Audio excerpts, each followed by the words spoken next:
So thank you all very much for joining us this afternoon. My name is Louise Ryan, and I'm just sharing my video so I can say hello to everybody. Hello. I'm Senior Professor of Sociology here at London Met University, and I'm also Director of the Global Diversities and Inequalities Research Centre.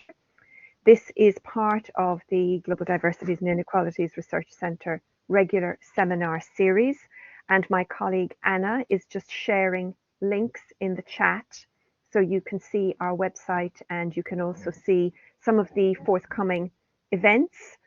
We've got several seminars and workshops coming up, including one that has just popped up on the screen, which is happening on the 22nd of March. But there are very interesting events coming up.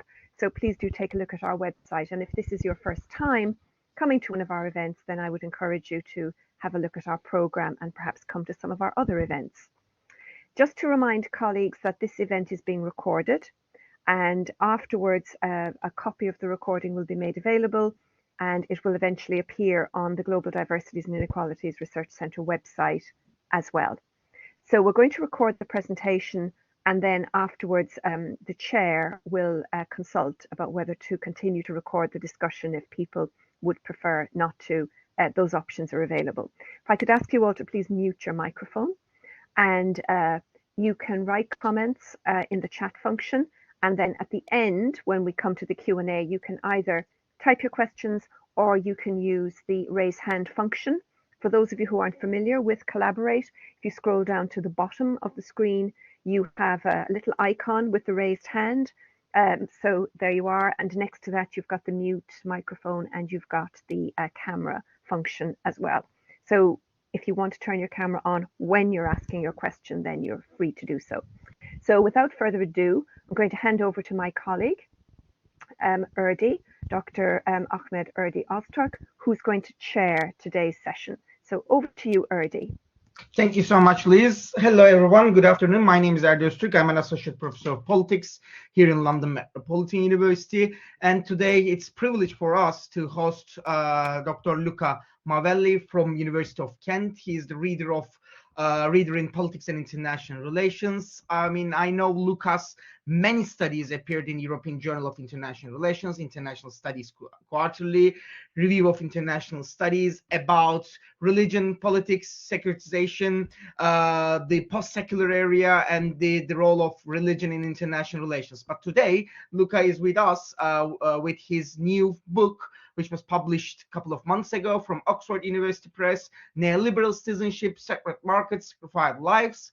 This is one of the first systematic treatment of the neoliberal citizenship, particularly comparing different crises such as in Eurozone, refugee, Brexit, and COVID-19. And this is a very comprehensive book. You can find many different crises and many different critics about neoliberal citizenship in different times of and within the different critical junctions within the 21st century. Our plan is to leave the virtual floor to Luca. After Luca's presentation, we will open the floor for comments, questions, remarks, and rest. Luca, the virtual floor is yours, and welcome again. All right. Well, thank you very much, Erdi. Well, it's really a privilege and an honor to be here. And well, first of all, I would like to start by thanking all the people that have made this possible. I mean, first of all, Jeff Haynes, who put me in touch with Erdi. I would like to thank Erdi, of course, and Luis, Maria, and Anna, who are with whom I've been in contact over the last few months for organizing this event. So thank you very much for inviting and having me here. So. You know, it's always a joy to have the chance to talk about one's own book. Mine came out last year, and this is a book about neoliberal citizenship. It's a book that tries to map and understanding the evolution of citizenship in a neoliberal direction. And as part of this analysis, I also try to develop what I think is a possibly novel understanding of neoliberalism as a form of religion. That's why the subtitle talks about the idea of sacred markets. But neoliberalism is a religion that also requires sacrifice. So to the extent that the market is sacralized, it also makes certain lives sacrificial. So the first thing that really needs to be said is about this notion of neoliberal citizenship. And what really struck my attention in 2016, which was the time when I started to work on this project, was reading an article on the so-called Cash for Passports program. This is the fact that a number of countries in Europe have started to literally sell citizenship. And the particular story I read at the time was about Malta. Malta at the time gave the possibility to buy citizenship, Maltese citizenship, for initially €1 million and then €1.5 million. And the reason is pretty obvious. If you become a Maltese citizen, you become a citizen of the EU, and therefore you have the possibility to live and travel freely. So it was a scheme that was appealing to wealthy millionaires from the Middle East, from Russia, from China. So this generated a debate on the extent to which citizenship was increasingly commodified, and somehow you had on one hand those who considered that the traditional values of citizenship were being lost, and on the other hand those who criticized this kind of reading, emphasizing the fact that citizenship has always been a kind of an exclusionary framework. But certainly everyone recognized that what was happening and what is happening has a lot to do with the neoliberalization of citizenship, understood as the commodification of citizenship. Citizenship as being traded as a commodity. So I started to study this phenomenon. I wrote an article about that. The more I researched the subject, the more I realized that the phenomenon of neoliberal citizenship was actually much, much broader than citizenship for sale, and encompassed a variety of phenomena. So, rather than listing them, I thought the way I would start the presentation is to provide three illustrations, three vignettes from Europe's recent crisis that seemingly speak about something else, but as I will try to show you, they're all about neoliberal citizenship. So the first illustration concerns the European refugee crisis, and in particular, what happened in September 2019. The newly elected president of the European Commission, Ursula von der Leyen, appointed the Greek Margaritis Skinas as vice president for protecting our European way of life. Now, you may remember this was a very controversial appointment, not the appointment itself, but the title, because it somehow linked the idea that migration in Europe, undocumented migration, was a threat to the European way of life. So Skinas' task would be to ensure a well-managed legal migration, which serves the needs of our evolving labor market and addresses fears about illegal immigration. Now, in March 2020, following Turkey's decision to open its border with Greece to allow migrant crossing, Greek border guards fired live ammunition on unarmed civilians. Von der Leyen publicly thanked Greece for being our European shield. She announced that the country would receive €700 million in funds to upgrade its border infrastructure and patrolling capacity. The Greek border, she stated, is also a European border. Now, just a few years back, the appointment of a Greek as a vice president for protecting our European way of life and the celebration of Greece as a fundamental member of the EU would have been unthinkable. You may remember that the Greek debt crisis starting in 2010. The crisis, and this is my second illustration, had cast a sinister shadow on the country. The crisis was described as a pandemic like Ebola and the threat to the survival of Europe. European leaders openly stated that Greece should have not been allowed into the EU in the first place. The Greeks were blamed as irresponsible, fiscally lax, incompetent, and lazy. Punitive austerity measures were imposed upon Greece and other European countries. Welfare provisions were increasingly portrayed as a dangerous virus that made people indolent. Welfare recipients were turned into scroungers, responsible for Europe's financial crisis. Austerity, with its grammar of punishment, suffering, and sacrifice, became the cure against the virus of welfare benefits. Now, in 2020, a real virus arrived, with the COVID-19 pandemic, and this is my third illustration. Austerity-stricken countries struggled due to a lack of hospital beds, personal protective equipment, ventilators, doctors, and nurses, and many of them chose to let the virus run free, particularly among the weakest. Thousands of elderly patients died in care homes. Now, between February and July 2020, it is estimated that they accounted for almost half of the total death toll of the pandemic in Europe and North America. Now, in the UK, Dominic Cummings, who was then chief advisor to Prime Minister Boris Johnson, explained the rationale for this sacrifice in the following terms: herd immunity, protect the economy, and if that means some pensioners die, too bad, end of quote.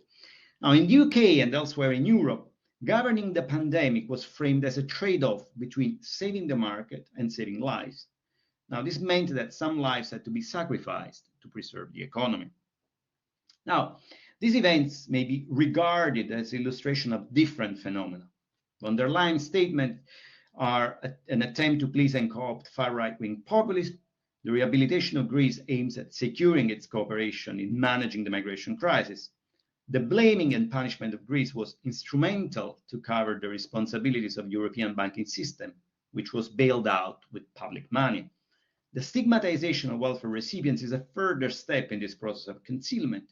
Austerity is another manifestation of the dismantlement of the welfare state, and deaths in care homes reveal poor management of the pandemic. Now, taken in isolation, these explanations are, of course, perfectly valid. But the main thesis that I advance in the book is that these events are epiphenomena of a deeper transformation that connects all of them in a common framework. Now, this is a pervasive neoliberal mutation in the logics of citizenship that increasingly subordinates the possibility of inclusion, protection, and belonging to rationalities of value. Now, from this perspective, migrants deemed valuable for the labor market can be included. Conversely, those superfluous to economic needs and regarded as unproductive consumers of resources, be they undocumented migrants, debased citizens of austerity, or elderly people in care homes, must be excluded and sacrificed for the well-being of the economy. In a similar vein, the Greeks, who seemingly threaten the stability of the European financial system, are now a valuable resource to fight undocumented migration. Greeks are valuable because they are a barrier against valueless migrants. Hence, they can be awarded, at least for the time being, the status of deserving citizens of Europe.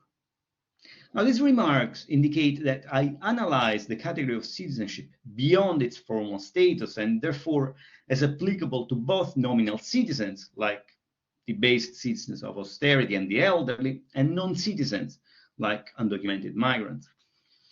Indeed, a crucial feature of my argument is that citizenship as the status to which it is attached the enjoyment of a set of rights is becoming increasingly disconnected from the nominal fact of being a citizen.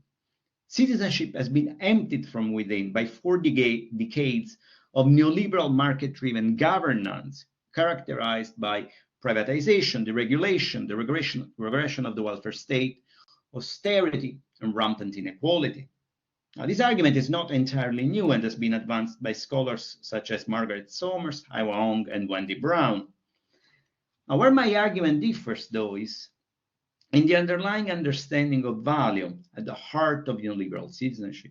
Now, for these scholars, neoliberal value is the capacity of an individual or a population to contribute to economic growth. It is basically human capital. Now, from this perspective, neoliberal states endeavor to attract wealthy and talented foreigners, which may advance international competitiveness. And at the same time, they strive to exclude all those strangers like refugees, undocumented migrants, and low-value economic migrants perceived as a financial burden. Now, I certainly agree with this argument, but I also think that its understanding of value is somehow limiting. It struggles to account for the Greek case that I mentioned at the beginning of my talk. The inclusion of Greece is a product of its security value rather than economic value. And for other practices of inclusion and exclusion that seemingly question the reduction of value to the capacity of contributing to economic growth. So a case that I discuss extensively in the book is the death of Alan Kurdi. Am I controlling the slide? Right. Yeah, you need to press the arrow at the bottom of the screen. You see where it says? Yes. Yeah. I did. Okay. I did. Thank you. Sorry. Here I am. Yes. Right. So Alan Kurdi. Alan Kurdi was the sadly famous 3-year-old Syrian boy who in September 2015 drowned off the coast of Turkey during his family's attempt to reach the coast of Europe. So his dead body lying on the shore was immortalized in a picture which has become an iconic and tragic image of the refugee crisis. Now, his death sparked a massive outcry and temporarily amplified calls for more compassionate policies towards Syrian refugees, thus placing pressure on governments all over the world. Now, following Alan's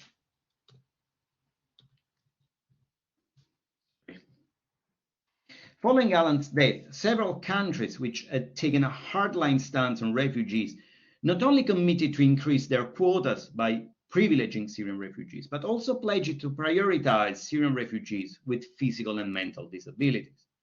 Now, in the UK, Prime Minister David Cameron committed to take 20,000 Syrian refugees directly from refugee camps. Cameron said that the refugees would be selected on the basis of need, and I quote, he said, "We will take the most vulnerable, disabled children, women who have been raped, men who have suffered torture." New Zealand, at the other end of the world, adopted a similar policy. So the question that I ask is, why did governments from the UK to New Zealand chose to include individuals who would inevitably be a burden, in inverted commas, on the health system? Isn't this case at odds with the logic of neoliberal citizenship, which subordinates membership and protection to human capital, that is, to the capacity of individuals and population to contribute to economic growth? Iwa Ong argues that modern citizenship is increasingly shaped by contending criteria of neoliberalism and human rights. So from Ong's perspective, the response to the death of Alan Kurdi would be a victory of human rights over neoliberalism. Now, I would like to propose a different reading here. Following the global emotional wave triggered by Alan's death, governments were under heavy pressure from public opinion to open their borders to those in greater need, on the grounds that they were failing the test of compassion and they were acting callously and egoistically. So to reverse this perception, some countries decided to invest in a small number of refugees with physical and mental disabilities who would be undeniably recognized as victims and thus contribute to boost the pride, moral worth, and sense of self-esteem of the country. So despite being a burden on the health system, these refugees were considered emotionally valuable for the host population, and therefore deserving of protection. So from this perspective, the decision to include economically burdensome refugees does not indicate the demise of the neoliberal logic of value, but its victory.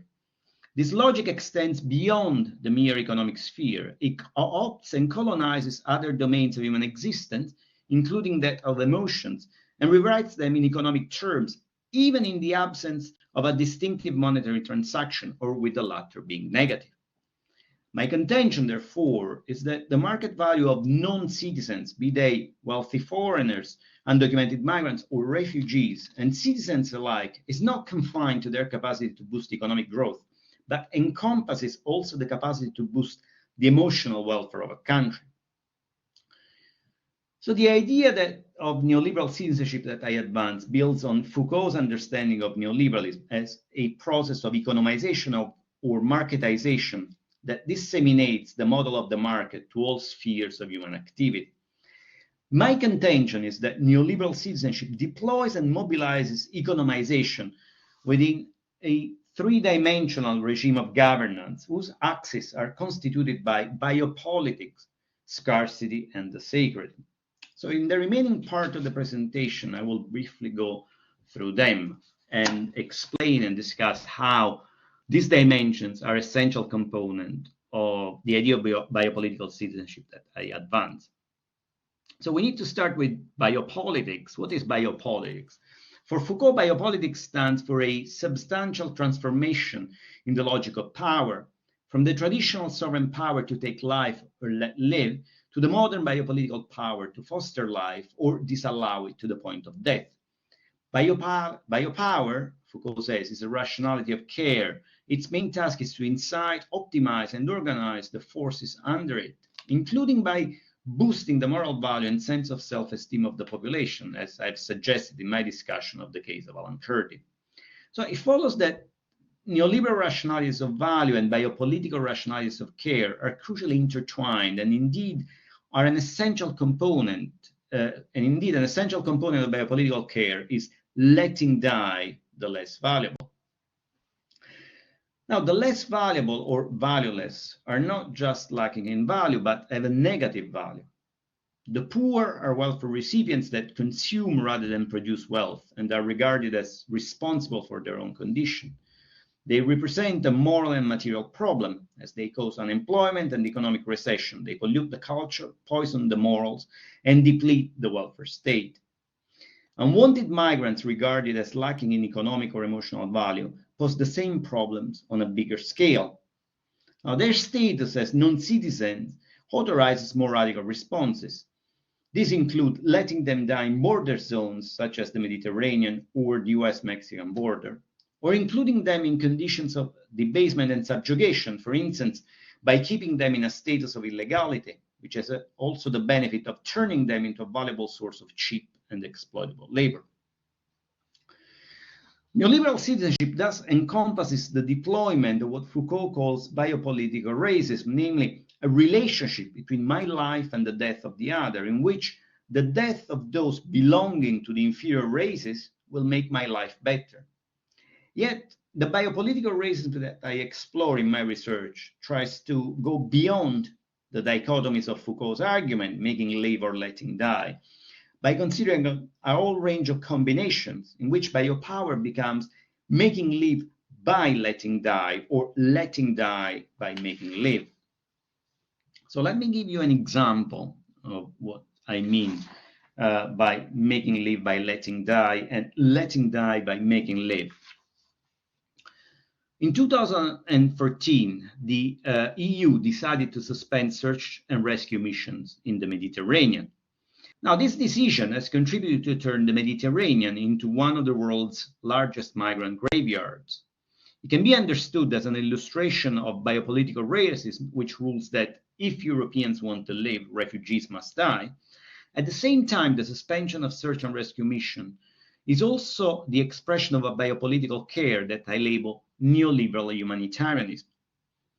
Now, this is a regime of solidarity enacted through the deployment of market signals, letting migrants die in the Mediterranean to deter prospective migrants to undertake the dangerous sea journey, hence making live by letting die. In the neoliberal citizenship regime, migrants are saved, that is, allegedly prevented from drowning, by letting some of them drown. Now, this policy rests on the market-based assumption that migrants' decisions are primarily based on whether search and rescue missions will be in place. Now, this oversimplification is indicative of the economization of humanitarianism, which becomes a transactional market rationality in which states are boosting the supply of death and suffering to reduce the demand of border crossing through the establishment of a fundamental scarcity of solidarity. Now, these considerations bring us to scarcity, which is the second dimension of the triangular regime of governance that underpins neoliberal citizenship. Now, the problem of scarcity is widely regarded as foundational to the economic domain. Indeed, economics is often defined as the study of the efficient allocation of resources under conditions of scarcity, which in turn tend to be regarded as a natural condition. Now, the literature on biopolitics has mostly ignored scarcity, but I think that scarcity is actually central to the biopolitical task of separating the valuable from the valueless, particularly if scarcity is approached as the other side of overabundance or surplus. Von der Leyen's call for a well-managed legal migration which serves the needs of the market and protects us from illegal immigration, so this is the first vignette at the beginning of my talk, highlights a problem of scarcity, that of valuable migrants, and therefore a surplus of valueless migrants at the gates of Europe. Likewise, the idea that welfare recipients pose a practical and moral problem signals the scarcity of restraints, civic virtue, human capital, and willingness to sacrifice for the economy, all of which translates into the overabundance of unworthy citizens. Now, the imposition of austerity has been designed to correct this deviance, establishing an artificial scarcity to reduce the surplus of less valuable citizens. Now, the same logic has been at play in the management of the Greek debt crisis, where austerity has had the goal of addressing the alleged behavioral and moral deficiencies of the Greek people, that is, their scarcity of economic virtue, that, according to mainstream readings, was responsible for the crisis. The related bailout of European banks, which had massively speculated on the peripheral sovereign debt of countries such as Portugal, Ireland, Italy, Spain, and Greece, and its repackaging as a crisis internal to the Eurozone, can also be read as a response to the problem of scarcity. The bailout addressed the scarcity of liquidity, which threatened to devastate the European financial system, with catastrophic social and political consequences. Now, the socialization of losses following the privatization of profit was instrumental to relieve of responsibility to the market order by placing the blame on Southern European citizens. Now, their alleged moral deficiencies have been portrayed as indicative of a fundamental scarcity of values, which makes these populations less attuned to the requirements of neoliberal citizenship. Now, these considerations suggest that scarcity is fundamentally ambivalent. It represents a problem that triggers the separation, evaluation, and ranking of neoliberal citizenship, but it is also one of the primary means of addressing and punishing deviance from the requirements of neoliberal citizenship. This means that scarcity, far from being a natural condition, is socially instituted to separate the valuable from the less valuable, to instill economic discipline, and to create value. So once again, the case of Alan Kurdi offers a tragic illustration of this argument. The relative abundance of solidarity following Alan's death was not just a product of the fact that Alan was an innocent and vulnerable child and as such embodied the figure of the ideal refugee that Europe could and should have taken care of. The value of Alan's suffering stemmed primarily from the fact that it was packaged, presented, and marketed as a scarce and therefore valuable commodity. Conversely, the oversupply of suffering carried by overcrowded boats crossing the Mediterranean has been met with fear and disgust, to the effect of turning undocumented migrants into threatening surplus populations. Undocumented migrants are a threat because they are regarded as competitors for scarce material resources, jobs, welfare provisions, health services, homes, following a time of prolonged austerity, as well as competitors for scarce ideational resources. In a similar fashion, the anxieties surrounding the Muslim identity of the migrants coming to Europe signals the scarcity rather than the abundance of Christian values. The perceived overabundance of Muslims increases the value of Christianity and engenders a competition for the scarce resources of identity and belonging. Although scarcity driven biopolitical racism draws on established category of otherness, scarcity has the power to create new ones. Now, this is the case of the elderly in care homes during the first phase of the COVID-19 pandemic. The scarcity of hospital beds, PPE, ventilators, doctors, and nurses prompted a series of decisions. In particular, there was the transferring of elderly patients positive to COVID from hospital to care homes to free beds, and the transferring of staff from understaffed care homes to hospital. Now, this decision turned elderly and often physically and mentally disabled patients into sacrificial victims. In the most classic formulation of biopolitics, their death became necessary to cure and care for the healthy part of the population. So the question I ask is, what makes scarcity so foundational to the point that elderly patients become inferior species, in Foucault's sense of the term, like undocumented migrants, Greek workers, and debased citizens of austerity? Well, my contention is that scarcity is not just the expression of a totalizing process of economization. Scarcity is also the product of what I call the neoliberal sacralization of the market. Now, this is the idea that the market has become a sacred entity that cannot be questioned or challenged, even when it demands the exclusion and sacrifice of normal citizens like the elderly. Following the 2008 financial crisis, depictions of neoliberalism as religion, as faith, as theology, as market fundamentalism have multiplied to account for the seemingly irrational fact that a neoliberal crisis of financialization and deregulation has been addressed through neoliberal policies of austerity and further deregulation. These depictions, however, have remained for the most part impressionistic and have failed to excavate how neoliberalism as a religion that sacralizes the market also establishes a distinctive political economy of sacrifice. Now, in exploring this argument in the book, I draw on the work of philosopher Giorgio Agamben, and he importantly reminds us that the notion of sacred and sacrifice are intimately connected. Agamben says that sacred and sacrifice share the same semantic root, sacer, and sacrifice literally means to make sacred or consecrate, namely shifting something from the sphere of the profane to that of the gods. So Agamben's famous image of homo sacer rests on the disruption of this link in the modern order of sovereignty. We are all virtually homines sacri, Agamben contends, who can be sacrificed on the altar of sovereignty, and yet our sacrifice does not make us sacred in the sense that it does not consecrate us to God. Now, my approach departs from Agamben in three ways.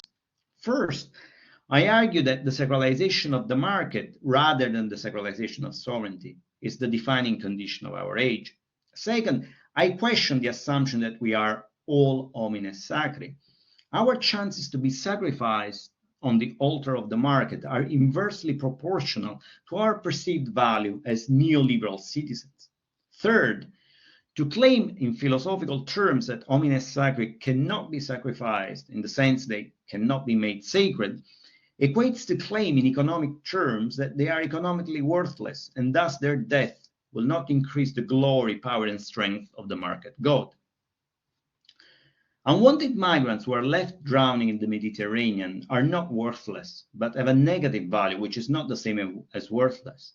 Now, if not prevented from reaching the European shores, it is argued, unwanted migrants will contaminate the culture, drain the welfare state, steal our jobs, become a burden on the healthcare system, and impoverish us all. So they will have a subtractive effect on resources that are already in scarce supply. Their sacrifice, through death or inclusion in a condition of subjugation, for instance, as exploitable irregular migrants, source of cheap labor, will strengthen the market order, thus enabling deserving neoliberal citizens to grow healthier and stronger. Now, in outlining a theory of neoliberal citizenship as sacrificial, I build on Wendy Brown's seminal work. Yet, whereas Brown framed sacrificial citizenship as a national theological discourse that demands citizens to sacrifice themselves for the sake of the market order, I approach sacrificial citizenship as a triangular relation in which self-sacrificing citizens vis-à-vis the market actively engage in a process of transfer of blame and scapegoating. Self-sacrificing citizens identify other groups as responsible for their economic and moral failures and actively demand their sacrifice. Poor citizens in receipt of welfare provisions who are blamed as consumers of wealth are encouraged to blame undocumented migrants for their conditions of scarcity. Northern European countries have blamed Southern European countries for the Eurozone crisis, and both have blamed the austerity-stricken Greeks. The latter have turned their anger towards undocumented migrants, who have become the target of multiple manifestations of violence at the hands of the Greek Coast Guard, border police, and paramilitary squads, a violence sanctioned and sanitized by the likes of von der Leyen as a noble attempt to shield Europe. Now, this sacrificial violence that pits increasingly disentitled, scarcity-stricken subjects against each other is the product of a mimetic fear of sameness, the result of a race to the bottom egalitarianism, which is ultimately the product of a remarkable inversion performed by neoliberal citizenship. It is no longer life that is sacred and the market that is profane and instrumental to sustain the sacredness of life. The neoliberal market is the sacred, which dictates who must live and how, and who must be sacrificed for its sake. Thank you. Thank you so much, Luca, for this very comprehensive presentation and for the book again.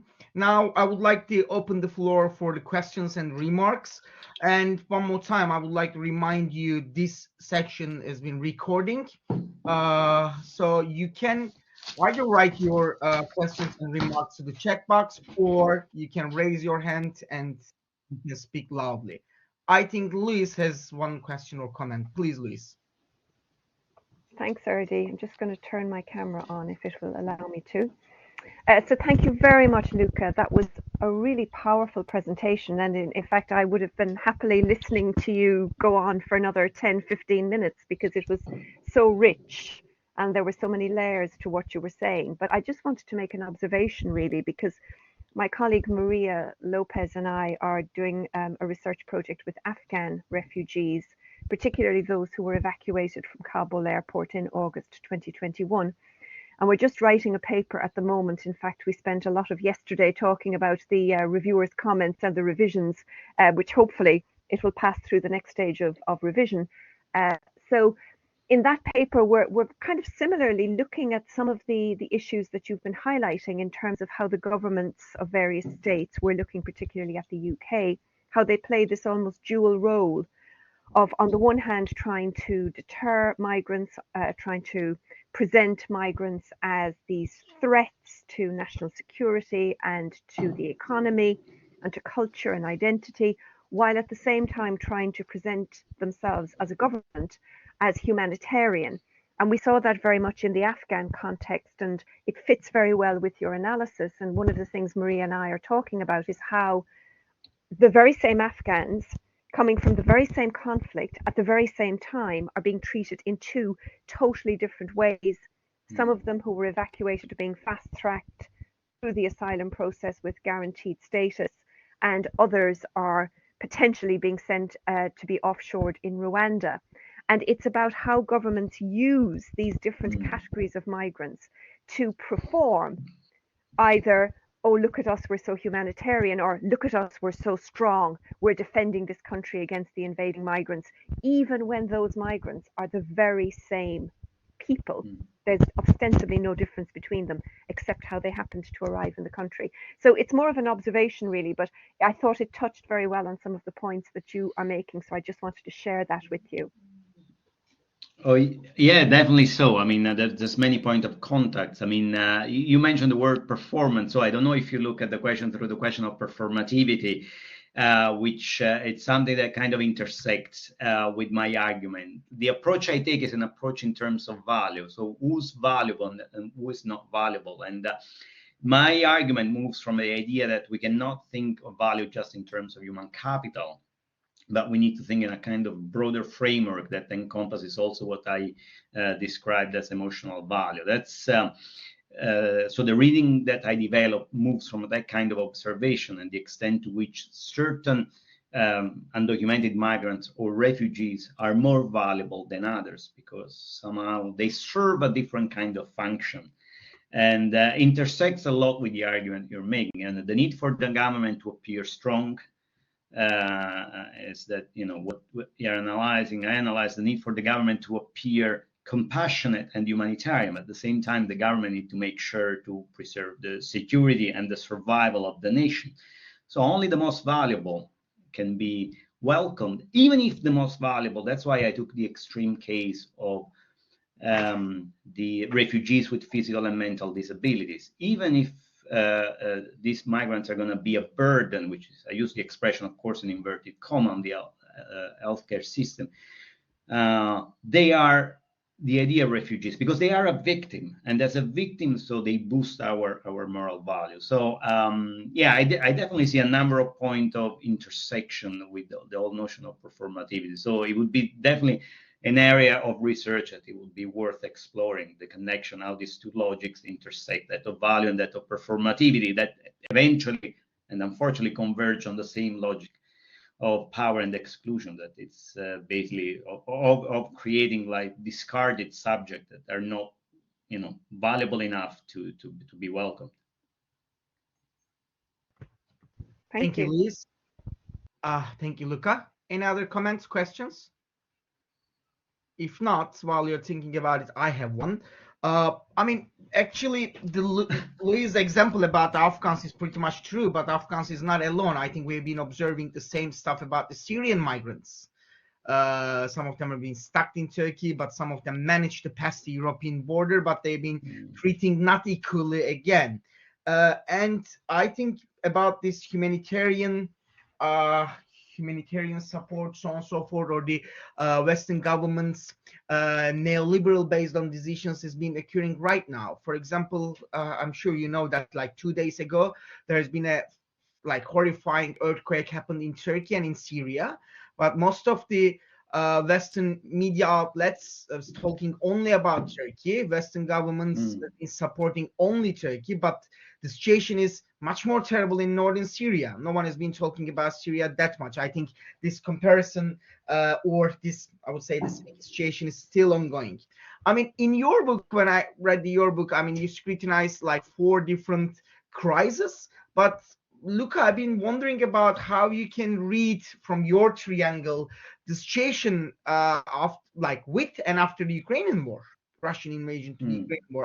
I'm sure if you would start to write your book in 2023, I think you would have a chapter about the Ukrainian migrants or Russian migrants at the same time. So how are you gonna like evaluate the situation about the Ukrainian war?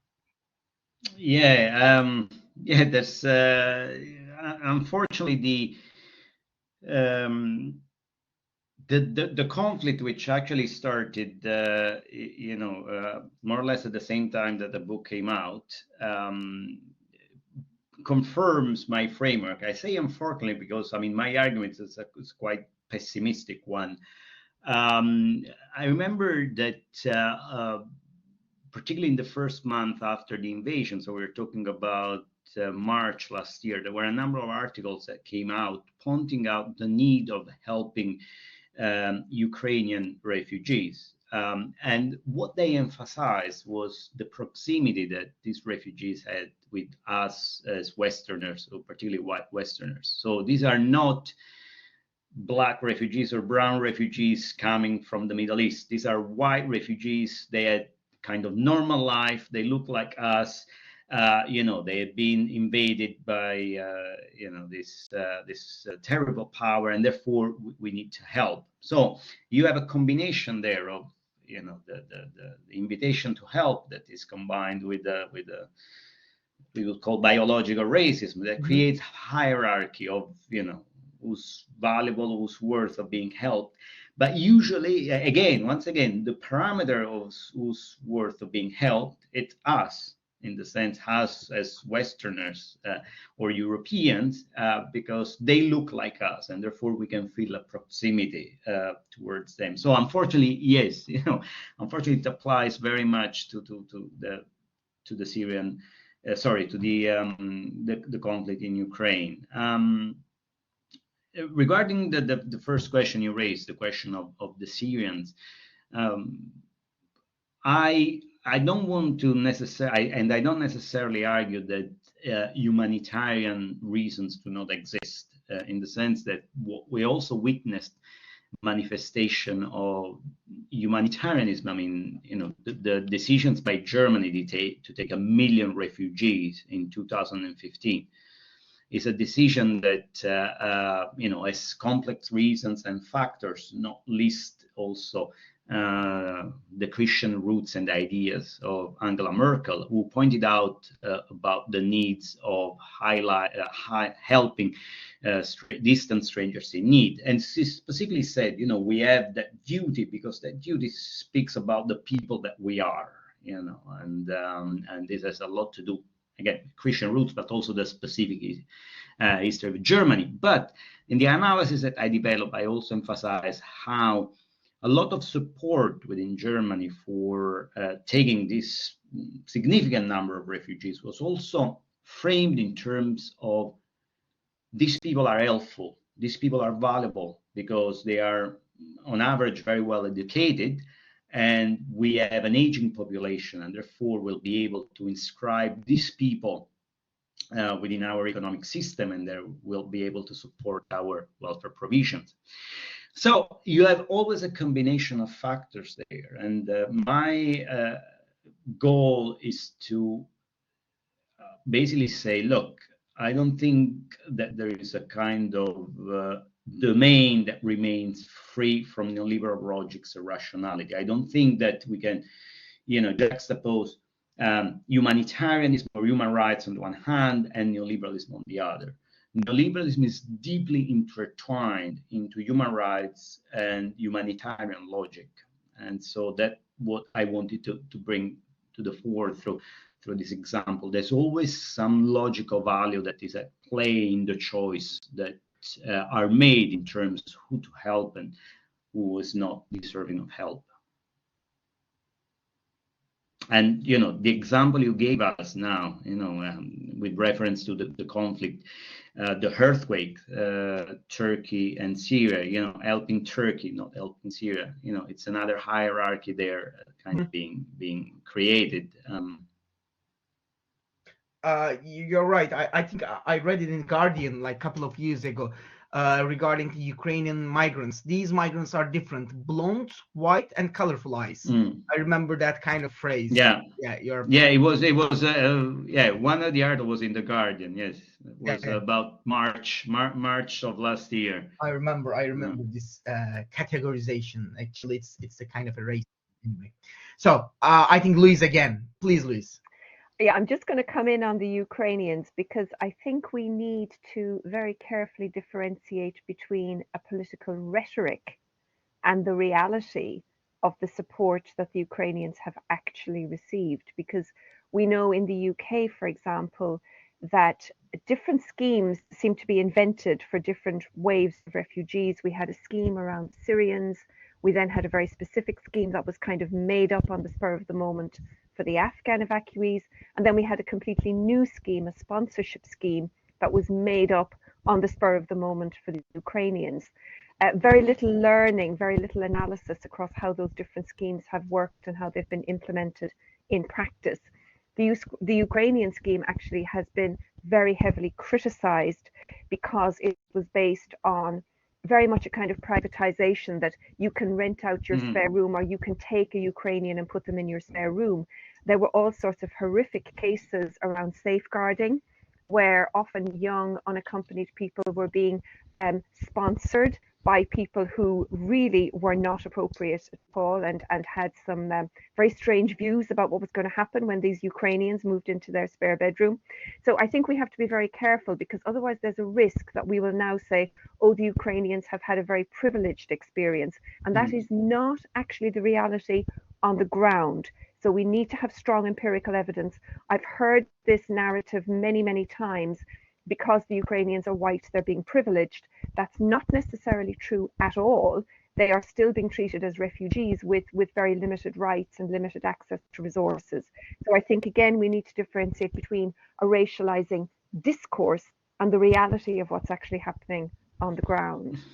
And I'll stop talking now and let other people. I'm sure Maria has, because Maria is doing some very interesting work on the Mexican border. And I noticed that you mentioned that, Luca, when you were talking about the Mexican border as another place. If I can come on this point, thank you very much for the clarification. No, I mean, you're absolutely right in the sense that the question of hierarchies at the level of the political rhetoric, how the two are being presented, and it's very interesting that the kind of privatization of hospitality that you're talking about is part of the neoliberal logics, in the sense that we claim that we are, welcoming, hospitable, and at the same time, then we entirely privatize the goodwill of citizens, creating those kind of situations that you have rightly pointed out. So yes, it's not absolutely then translated into a practice. These become statements that are sold to the public as commodity in order to reproduce an idea of who we are. That's why, I mean, the refugee are traded, in this case, discourse about refugees is traded as a commodity, as a product that is there to boost the value of who we are. Absolutely. I saw one hand. Kristen, please. Yes, it's really fascinating, and I can't wait to read your book. I wonder if you could comment on the occasions when faith leaders and communities actually speak up against market logic and highlight the harm that occurs through applying market logic, and are then condemned by government and perhaps the media for interfering in matters that are deemed not their concern. Yes, yes, this is something that has happened a lot. I mean, in the book I discuss, for instance, the position taken by Pope Francis, who has spoken against the logic of the market, the dictatorship of the market. And in fact, Pope Francis has often been branded as a dangerous communist. Because it's somehow that speak this kind of humanitarian language. I mean, I find that, voices of some religious voices are some of the few that have remained there to remind us that somehow there is life beyond the market, or that there is a life that should be understood independently of the market. And I think it's not by coincidence that what you have had, particularly about 10 years ago, you had a number of distinguished philosophers who had been secular all their life, that somehow have increasingly turned towards religion as a source of, as a reservoir of moral resources in order to resist the excesses, the perversion of neoliberalism. I mean, Jürgen Habermas, who was one of the most important leading philosopher, comes from a Marxist tradition, traditionally a secular philosopher. 2005, 2006, he begins to work on this notion of post-secularism and on the need to increasingly draw on religious tradition in order to resist the excesses of the market. And there are other scholars who have embraced that kind of view, which on the one hand, it's kind of it's interesting in itself, and on the other hand, it's really worrying, because it really suggests that it really suggests a crisis of traditional leftist thought that is really unable to articulate a vision and a resistance beyond the market, and therefore traditional leftist thinker somehow need to draw on religion in order to oppose, the overwhelming mechanics of the market. Rohela has a question or observation. The floor is yours. Hi, I just wanted to say, being a person of colour and who follows faith, the disparities between how Western media reported Ukraine as being blonde-haired, blue-eyed, like us, but people in Afghanistan and Syria are not like us. I'm born here, and one of the things I do notice is the fact that, faith is part of many people's identities, but in organizations and cultural settings, even if you're talking about things like funding or commissions, they always say they omit, in EDI policies, they omit religion as part of their EDI policy. But then instead of, and then they're talking about diversity, but actually they're excluding a huge amount of people based on the faith and their identity. Yeah, I mean, I think, you know, the religious dimension is completely neglected, or it tends to be overlooked. I mean, at the end of the day, we live in a secular world that somehow has ascribed a marginal role to religion in public life. I mean, a few years ago, I did an edited volume um, with a colleague from the University of Groningen, Erin Wilson, and the title of the book is The Refugee Crisis and Religion, Secularism, Security and Hospitality in Question. And we did this edited volume because we realized that there wasn't much work that was done on the religion and the refugee crisis. In particular, for instance, there was a lot of research that was done at the time on the experiences of refugees, but all the research that was available was very little concerned about and very little concerned about the religious experience of refugees. You know, how religion was something that helped them go through the ordeal. You know, crossing the Mediterranean, or how religion was something that motivated them to flee, or how it shaped their identity and their sense of belonging. So, you know, what you just mentioned about this exclusion doesn't surprise me, because it's part of this discourse, so this secular discourse that you know, marginalize religion from the public place, and from analysis and understanding. And in this. Right. Okay. Thank you. Thank you, Rahela. Rodika, you're the next. Hello, I have a question about religion. You mentioned religion as a source of moral behavior, or at least moral inspiration in political discourse related to the immigrants, to the illegal immigrants in special. But my question is, which religion? In every country, we might have different religions, and I think it's very difficult for a politician to find the common ground and to find the common denominator and use it as a rhetorical strategy in a speech to persuade the population that the government is compassionate. I mean, if we talk about the religion in politics, it seems to me, maybe I'm wrong, but it seems more like radical right-wing policy rather than neoliberalism. Yes, I mean, the presence we see nowadays is primarily the one you highlighted. I mean, this is a debate that has primarily remained within academic circle.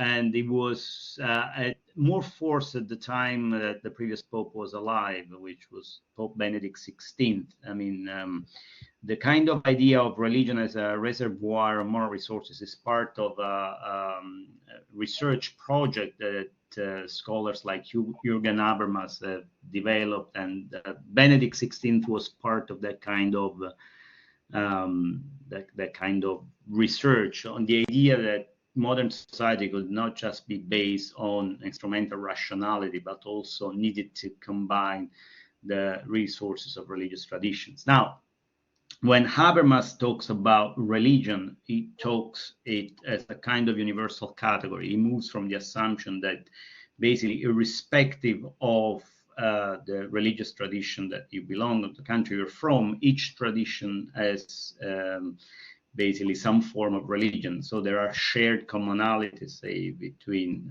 Christianity, between Islam, Judaism, that go also beyond the religion of the books. But, you know, these are debates that have primarily remain confined to academic circles and, you know, some policy circles, but have and were a bit more present, you know, when the previous Pope was in power, but then, you know, had never really made, you know, to the mainstream political debate. And the moment they've made it, they primarily, you know, the position they had was primarily a position of exclusion.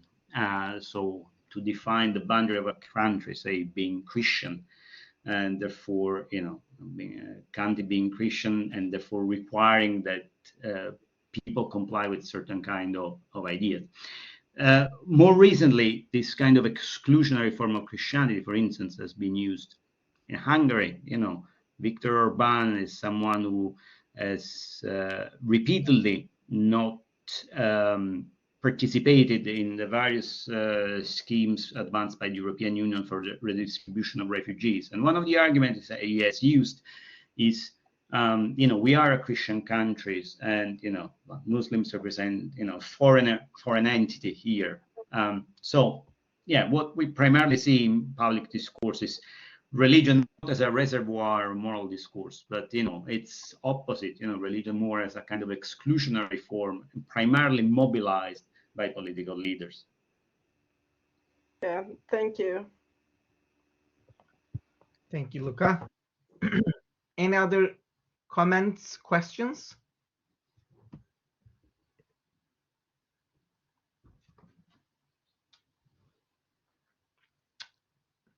It's the last call. Any other comments or questions? I think as the last event of today, everyone is quite tired, but Luca, that was a fascinating presentation. Your answers were very comprehensive, and one more time, I would like to congratulate you for the book. If Luis and Maria, if you don't have anything to say, I would just like to close the session, if you don't mind. Well, if I may just say something just before we wrap up this session. Luca, thanks so much for your presentation today, for presenting about your book. As Luis mentioned, we've got lots of things in common. We are just researching this kind of you were looking at the same framework, and just wanted to add in terms of this political rhetoric, I'm looking at that in Mexico. It's a completely different context. And I found your presentation very insightful, very interesting, because when talking about these commodities, the use of individuals and citizenship as a commodities, just in the logic, just for the benefit of a logic of a market, of a lucrative market. I am, just to say, I don't know if you looked into that, but I'm looking into the use of bodies as going forward, not only citizenship, but the use of bodies and the lives of individuals, how the lives are just not valued, why their bodies are real and a big commodity and a big business, and how people are just stuck in the border, and they get all these passes, and they can go through if they do belong to different groups of people, and how people are racialized, particularly women. I'm looking at women in particular. So I found your presentation very insightful, and just to mention, it's a kind of observation really, how religion is so important, and in the way people are treated, but also how they present themselves in society, how they perform themselves, and how they understand or just integrate as normal dynamics of violence against them, just on the name of, or on the basis, on the frame of certain religion. And I'm looking into that as a way of moral violence, really. And it all has to do and connect with the notion of how oneself perceived as a citizen and claim for their rights in a society, in a transitional place, going through wherever they go, or in a host country. So I think it all very much links. So I found your presentation insightful and very, very informative, because you managed to do all those connections. Thank you. Thank you very much. The question of the body is absolutely central, because it's the way, unfortunately, the refugee victim is being packaged, and therefore there's also the manipulation of the body then becomes something essential that refugees intervene themselves in order to guarantee their right of citizenship. One case that I discuss in the book as part of my argument is an illustration that I take from Miriam Tichtin, which is, the book is called Victims of Care, I think. And basically she tells the story about a group of women from Mali were HIV infected, and they were given special refugee status in France, because France basically has this policy which allows women to have be granted refugee status if they have physical conditions that cannot be properly treated in their own country. So these women are brought to France, and they're treated with very effective drugs. and their condition improves to the point that they are considered healthy, and then they lose the right to stay in France. So their only way to stay in France is to be there as sick bodies, and therefore they stop to taking the medication.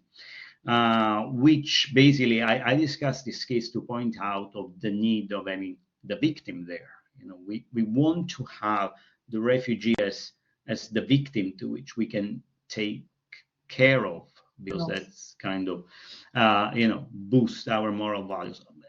It does not necessarily have to be a victim, but another case of body that I discuss, and probably end on that, because I don't want, is the case of, it's another French case. It was the story of, again, from Mali. I don't know if you remember, a few years ago, there was a child in Paris that was seen basically almost falling from a balcony. And there were people down there, they didn't know what to do. And then there was this guy who happened to be there, and he climbed, it was a 4-story building. In 20 seconds, he arrived there, saved the child. Now, this was an undocumented migrant from Mali. So this was filmed. You know, you can go on YouTube, and you'll find the video quite easily. He should have been kicked out, according to the law, but of course he was praised as a hero. And the next day was welcomed at the Élysée Palace by Macron. He was granted citizenship. He was given a job as a firefighter, and he was hailed as a hero, which is all wonderful. I mean, he did something absolutely heroic. But again, that person was valuable because, it was a healthy body who saved the child, and eventually what he did was filmed and packaged, in a 30 seconds video that I don't know, many millions of visualizations. So the paradox I raise is that, if we like heroes, why don't we consider heroes the one that crossed the Mediterranean? Because they go through remarkable hurdles. So my argument is not to detract anything from what this person did, which is absolutely remarkable, is how these acts and these events then are conveyed to the public as in order to communicate an idea of who we are,